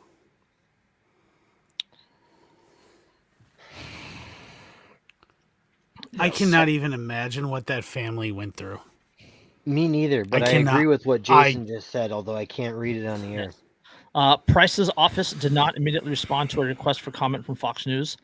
Several members of her office quit in protest of her policies earlier this week. Quote, Pamela Price, like San Francisco DA Chelsea Bowden, ran on the vague term social justice and bringing justice and compassion to the community.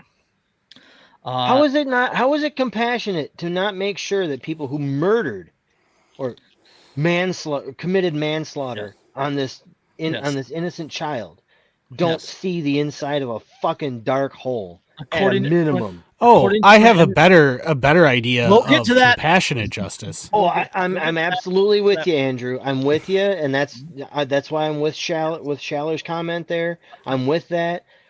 Absolutely. I'm speaking more specifically about this bullshit DA and her fuckwad. Oh, that's who I was talking about too. Yes. Oh, well, all right, that's fair. According to an interview published last month at the University of California, Berkeley, where Prince attended law school, the newly elected prosecutor, quote, seeks to reduce gun violence and mass incarceration while rooting out racial, socioeconomic, and gender disparities within the county's criminal legal system. How do you reduce gun violence if you're not going to punish fucking... Yeah, so here's the thing though, is that this is what we call that hollow rhetoric, right? Yeah. They spew and spew and spew, and they have no intention of actually touching what the core problems are. Because let's be honest, the core problems that are causing so much of the disparity, the core problems that are causing, because there is racial disparity in the justice system. You can't deny it. As soon as you look at it, you can see it. It's blatant. It's obvious. Those core problems, the core problems with gun violence, the core problems with all those things, tie almost entirely to the drug war, don't they? But yeah, according to her, the problem is that they just don't understand constitutional law. I would argue that she also doesn't understand constitutional law because, again, the drug war is completely unfucking constitutional. So, I just had to bring that up because I think that absolutely fits the definition of anarcho-tyranny. Yeah, it's just selective enforcement. Mm-hmm. Yep. Oh, well, they only, but we want to be compassionate. If you want to be compassionate, right, how about all of the people who are rotting in jail over a plant right now still? Mm-hmm.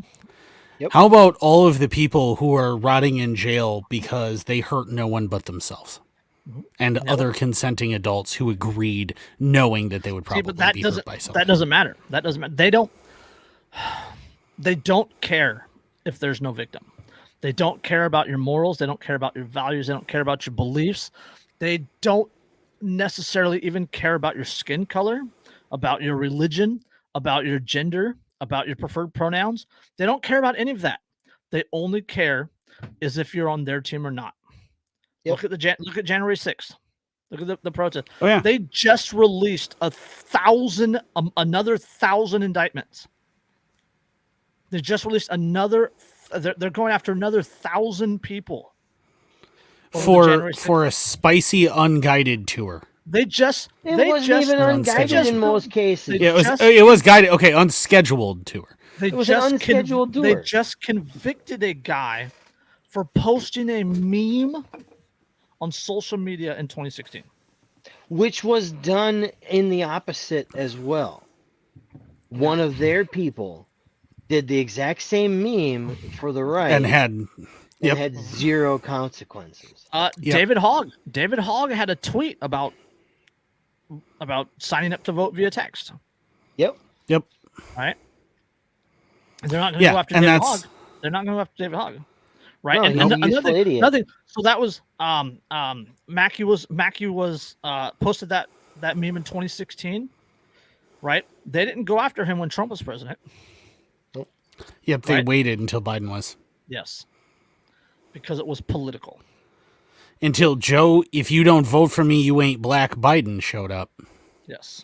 So that we're gonna Brandenburg this one just a little bit. And we're gonna read Jack Donovan's essay, "Violence is Golden," and we're gonna end it after I finish this essay, and you can take from that what you will. All right. So this was originally released. I want to say it was like 2010, something like that. It's a long time. A lot of people think they are non-violent. Generally, people claim to abhor the use of violence, and violence is viewed negatively by most folks. Most fail to differentiate between just and unjust violence. Some especially vain, self-righteous types like to think that they have risen above the nasty, violent culture of their ancestors. They say, quote, "Violence is not the answer." They say that violence doesn't solve anything. They're wrong. Every one of them relies on violence every single day. On election day, people from all walks of life line up to cast their ballots, and by doing so, they hope to influence who gets to wield the axe of authority. Those who want to end violence, as if they were possible or even desirable, often seek to disarm their fellow citizens. This does not actually end violence. It merely gives the state mob a monopoly on violence.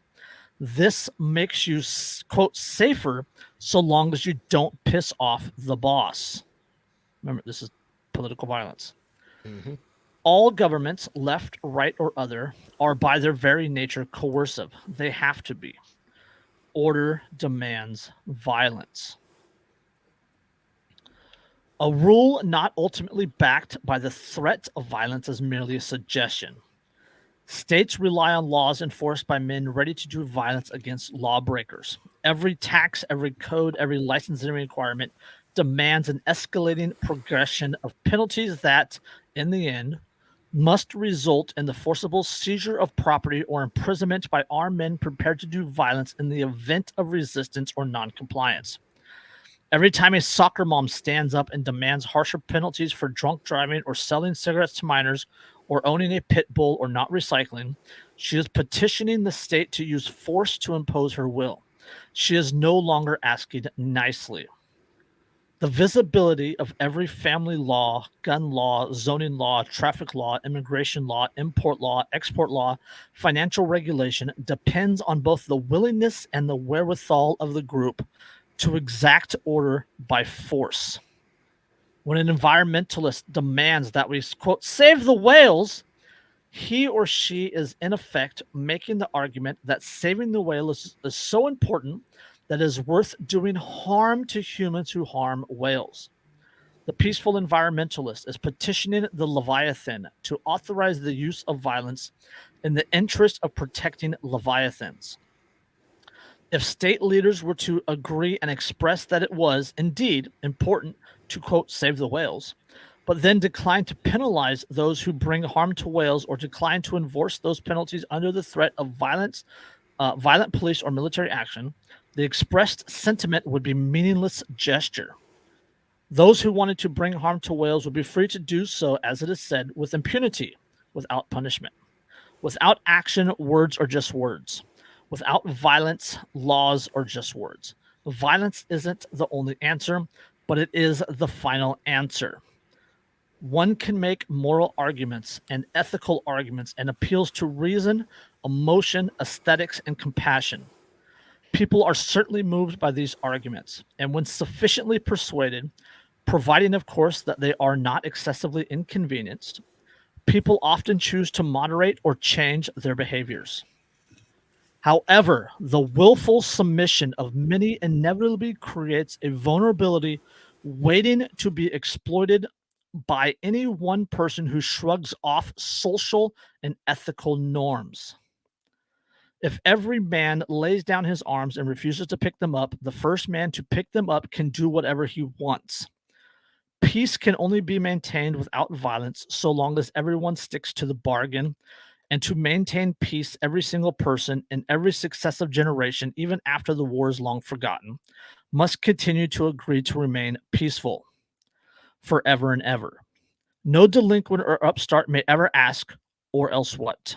Because a truly nonviolent society, the best available answer is, or else we won't think you're a very nice person and we're not going to share with you. Our troublemaker is free to reply, I don't care. I'll take what I want. Violence is the final answer to the question, or else what?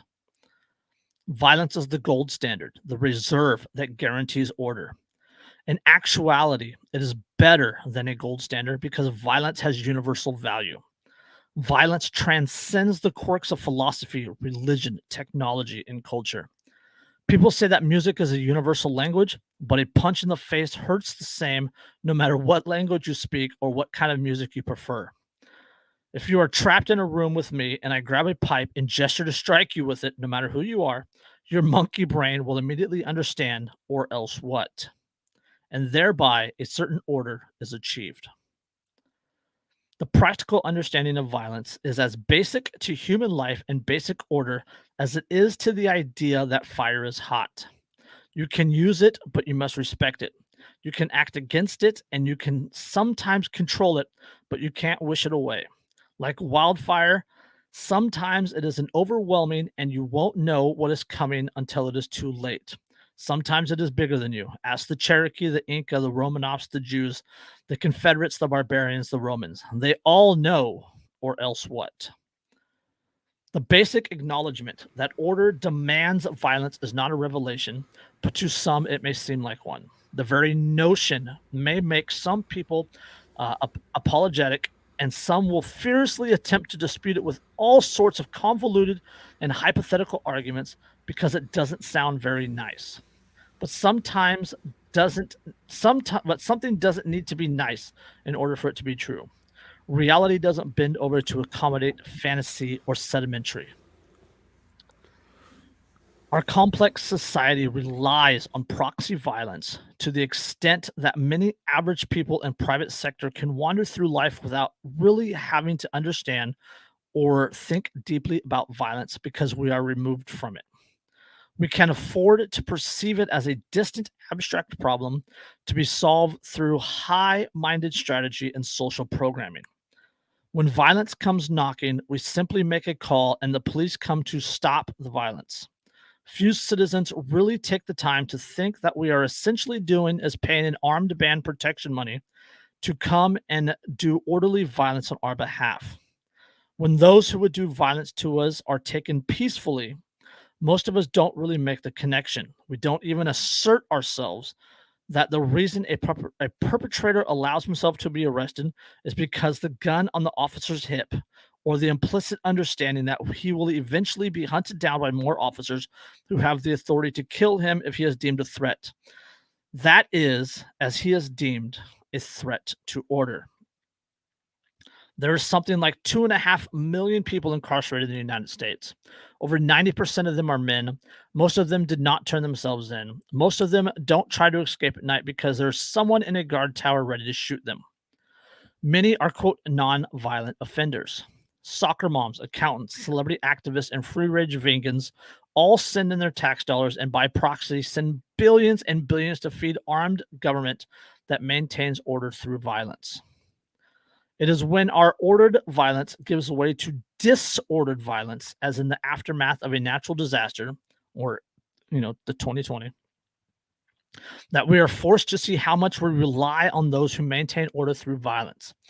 People loot because they can and kill because they think they'll get away with it.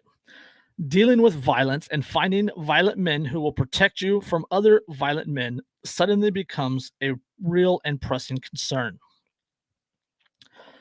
A pal once told me a story about an incident recounted by a family friend who was a cop, and I think this gets the point across. A few teenagers were at the mall hanging out outside a bookstore. They were goofing around and talking with some cops who were hanging around. The cop was a relatively big guy, not someone who you would want to mess around with. One of the kids told the cop that he didn't see why society needed police. The cop leaned over and said to the spindly kid, quote, "Do you have any doubt in your mind about whether or not I could break your arms and take that book away from you if I ever felt like it?" The teenager, obviously shaken by the brutality of the statement, said no. The cop replied, "That's why you need cops, kid." George Orwell wrote in his Notes on Nationalism that for the pacifists, the truth that, quote, those who abjure violence can only do so because others are committing violence on their behalf is obvious but impossible to accept. Most unreason flows from the inability to accept our passive reliance on violence for protection. Escapist fantasies of the John Lennon Imagine variety corrupt our ability to see the world as it is and be honest with ourselves about the naturalness of violence to the human animal. There is no violence to support the idea that man is an inherently peaceful creature. There is substantial evidence to support the notion that violence has always been a part of human life. Every day, archaeologists unearth another primitive skull with damage from weapons or blunt force trauma. The very first legal codes were shockingly grisly. If we feel less threatened today, if we feel as though we live in a non-violent society, it is only because we have ceded so much power over our daily lives to the state. Some call this reason we might call it laziness, a dangerous laziness, it would seem, given how little most people say they trust politicians.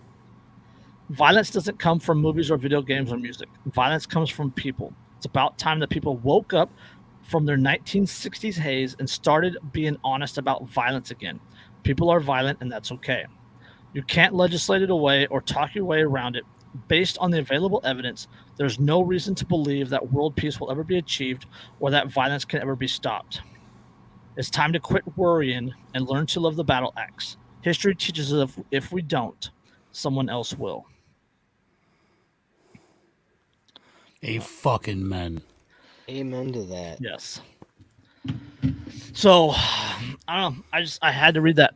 And you guys got any thoughts on that for the last few minutes? We already did the link, so we got about 7-8 minutes. Well, first of all, I freaking hate John Lennon, and Imagine is one of the worst songs that has ever been perpetrated on humanity. Every time I hear it, I start going and shopping on Gunbroker for another 38 revolver.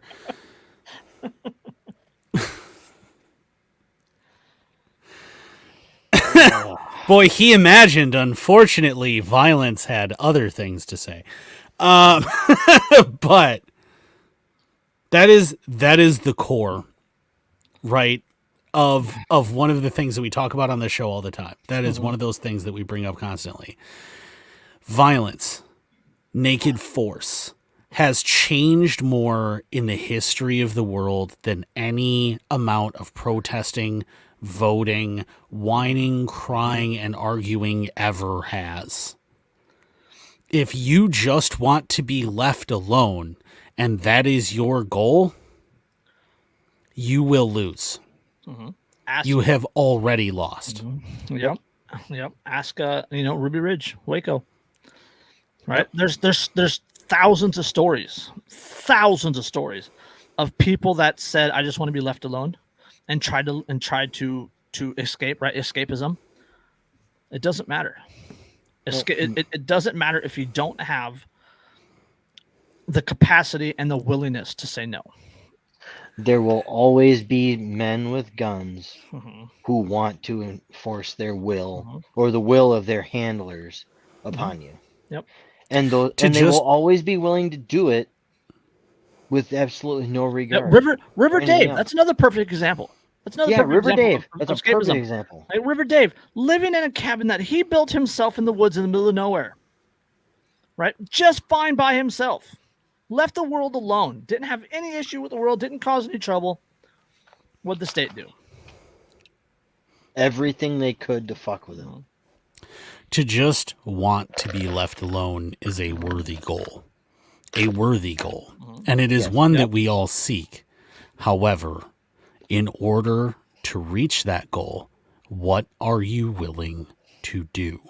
Because if you are simply a gardener in a war, you will die. You must seek to be a warrior in a garden.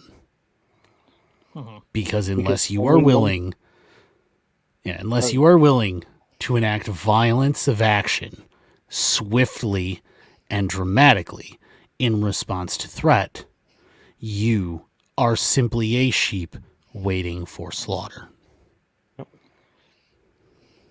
Yes. You know, I read that article from Orrin McIntyre on anarcho-tyranny. Orrin's got a quote that he posted on Twitter a while ago, and it's kind of everywhere now. He has a few of those, but it said, "The side that just wants to win will always beat the side that just wants to be left alone." Yeah, that's perfect. I don't think I need to add anything to that.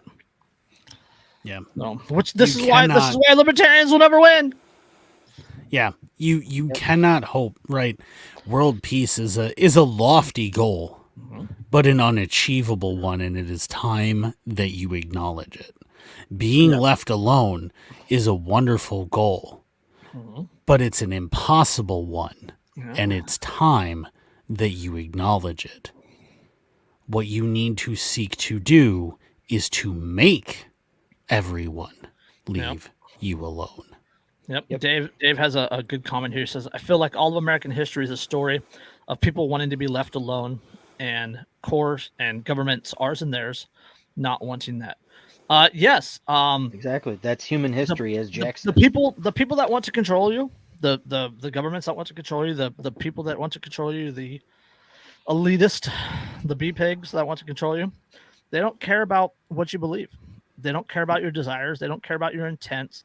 They don't care that you want to just be left alone. They don't care about your religion. They don't care about your values. They don't care that you have kids. They don't care if you're elderly. They don't care if you're disabled. They don't care anything. All they care about is compliance. They don't care if you're asleep in your bed next to your pregnant girlfriend. No. They don't care if you just stopped a mass shooter who assassinated a cop. They don't care. They don't care if you're. They don't care if you're a baby. They don't care if you're a baby in a crib. Don't forget baby boo boo, right? They don't care if you're a baby in a crib. Yep. They don't care who you are. Yep. They threw a flashbang in the door in the kid's crib. They don't care if you're a toddler. Up his face, and they got qualified immunity. Yep. They don't care if you're a toddler who was killed in the crossfire between active criminals. They don't care if you're a mother holding your newborn child. Yeah, they'll shoot you in the back of the head, and then give the person who did it a freaking medal, and then put them on another assignment where they can pose in the ashes of burned children. Yep. So, and if you happen to pose in the ashes of those burned children, you might even get nominated to lead a federal agency. This is the enemy that we see. These are the people that we see. And if your enemy is willing to do that, the question you have to answer is, what are you willing to do in return? Look at the streets, right? That's all I'm saying. Look at the streets right now. Look what's happening. Look at the news, right? That story I shared about the 1-year-old being killed, right? Listen, go read Orrin McIntyre's piece about anarcho-tyranny, right? Just Brandenburg, Ohio, 1969. Yeah, that's my lawyer has strongly advised me to finish. Again, I'm not saying you should do anything. I am saying you need to take a long, hard look in the mirror and ask yourself what you are willing to do and what are you capable of. Yes. Because a peaceful man is not a harmless man. On that note, we will catch you on the next one. Peace. Peace.